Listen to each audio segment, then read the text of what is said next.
मस्त खाऊन पिऊन एन्जॉय करायचं. आपण कबाड कष्ट करतो, मेहनत करतो, दिवसभर काम करतो, थकून भागून आल्यानंतर 2 घास बी निवारा आपल्या पोटाला नको का चांगला.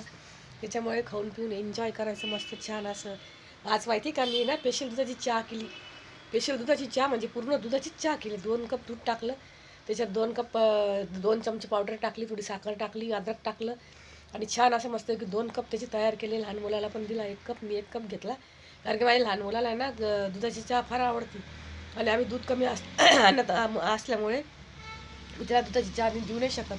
कारण की मी फक्त 50 रुपयाचं दूध आणते आणि 50 रुपयाच्या दुधामधून मी 3 दिवस ते दूध पुरवते. 50 रुपयाचं दूध.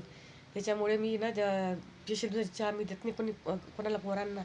आणि घरात कोणी पाहुणे आले तर ते पाहुण्यांना पण आपला साधा चहा असतो ना त्याचप्रमाणे चहा करते मी. कारण की दूधाचा भाव 80 रुपये लिटर झालेला आहे. आपल्या सामान्य माणसाला तो परवडत नाही. 80 रुपये लिटर दुधाचा. मी 50 रुपयाचं दूध कधी आणलं तर मग ते 2-3 दिवस तर मी सहज हे करते. पण आज ना 2 दिवसाचं दूध उरलेलं होतं. त्याचा मी प्युअर दुधाचा चहा केला 2 कप टाकून सनी मुलाला पण दिला. त्याला पण फार आवडला. म्हणे मम्मी खूप छान चहा केला म्हणे आज म्हणे पूर्ण दुधाचा. मला हा दुधाचा चहा फार आवडतो म्हणे. त्याला म्हटलं बाबा आपण एवढे श्रीमंत एवढे पैसेवाले नाही की आपण दुधाचा चहा पिऊ शकतो असं म्हणून सनी या 2 कप दुधाचा चहा केला. तर या 2 कप दुधामधून 1 कप दूध मी अजून 1 दिवस पुरवला असता. पण तुझी इच्छा होती की प्युअर दुधाची चहा प्यायची मला, तर मग आज मी ती तुझी इच्छा पूर्ण केली. त्याला फार आवडती, नुसती दुधाची चहा आवडती त्याला. पण आपण एवढं श्रीमंत नाही ना हो की आपण पूर्ण दुधाची चहा पिऊ शकतो असं म्हणून सनी. त्याच्यामुळे पण मग जाऊ द्या, जिंदगीमध्ये काय ठेवलं आहे माणसाने. देव असा आहे. आता पहिले तरी 100-100 वर्षाचे लोक होऊन जायचे तेव्हा देव यायचा घ्यायला. आता तर 50मध्ये 40मध्ये देव उचलून घेऊन जायला लागला. काय काय माहिती वाईट कर्म करणाऱ्यांना ठेवतो आणि चांगले कर्म करतो त्यांना तो देव उचलून घेऊन जातं. त्याच्यामुळे कसं आहे मंडळी, मस्त एन्जॉय करायचं, खायचं प्यायचं, मजा मारायची. जी इच्छा झाली ना खायची ती घेऊनच यायची. बाजारात कधी गेलं ना तर वाटलं ना आपल्याला आज हे खायचं तर मला, तर परत रिटर्न जायचं आणि तिथं ते जे खायचं तुम्हाला होतं ना ते परत घेऊन यायचं. कारण की काय सांगता येतं, जर आपण पुढे गेलो आणि आपलं काही कमी जास्त झालं तर आपली मनातली इच्छा मनातच राहून जाते. त्याच्यामुळे खाऊन घ्यायचं, फुल एन्जॉय करायचा. आजचा दिवस गेला उद्याचा कोणी बघितला. पण असं आहे डोक्यावरती कर्जाचा भार नाही पाहिजे, घरामध्ये मन प्रसन्न पाहिजे, सगळं समाधानी पाहिजे आणि घरामधलं वातावरण बी चांगलं पाहिजे. तर ते 2 घास खाल्लेलं माणसाच्या अंगी लागतं. ते प्युअर दुधाची चहा पिलेली अंगी लागते.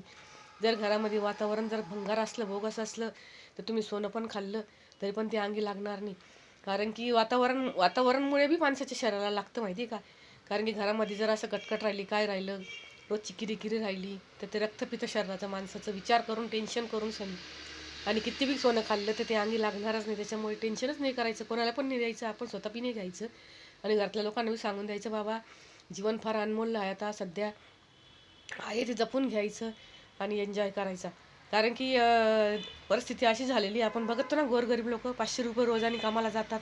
तसं तर आम्ही गरीबच आहेत, आम्ही पण 500 रुपये 300 रुपये रोजाने कामाला जातो आणि ते एन्जॉय करतात. तसं आपण बी एन्जॉय करतो छान मस्तपैकी. श्रीमंत लोक कसं यांचा जो भरपूर पैसा असतो यांना झोप लागत नाही. श्रीमंत लोकांना देव त्यांना सुखी ठेवतं, पण त्यांच्या मनामध्ये डोक्यामध्ये विचार असतो सारखा की काय होईल काय होईल काय होईल, होळी प्रॉपर्टी कुठं टाकायची, वर गेलं तर सगळं खालीच राहील. तसं आपल्याकडे काहीच नाही ना, धन ना दौलत ना काही नाही. आपला परिवार आपल्याला देवाने दिलेला आहे, तोच आपलं धन आणि तेच आपलं दौलत आहे. आपल्या परिवाराला जीव लावा, आपल्या मुलांना जीव लावा, आपल्या नवऱ्याला जीव लावा. सगळ्यात जास्त आता तर पिढी अशी निघाली आहे त्यांना आईबाप नाही पाहिजे. मग सून कधी आली तर तिला सासू सासरे नाही पाहिजे. तिचं ऐकून तर मुलगा पण घर सोडून सनी चालला जातो तिच्याबरोबर.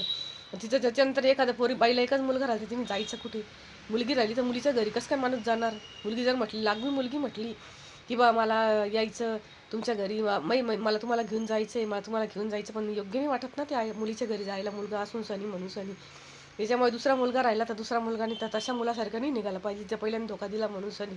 दुसऱ्या मुलांनी आपल्या आईबापाचा चांगलाच सांभाळ करायला पाहिजे. राहिली गोष्ट जीवनसाथीची, तर आपल्या नवऱ्याला भरभरून जीव लावा. कारण की आई गेल्यानंतर बायको असते नवऱ्याचीच जोडीदारी आणि नवराच असतो बाप म्हणून सनी बायकोचा जोडीदार. त्याच्यामुळे नवरा बायकोने एकमेकांना खूप प्रेम द्या. आमचं तर रोजचं भांडण होतं घरामध्ये, माझ्या मिस्टराचं आणि माझं रोज भांडण होतं. पण मी सूर्यनारायणला रोज जल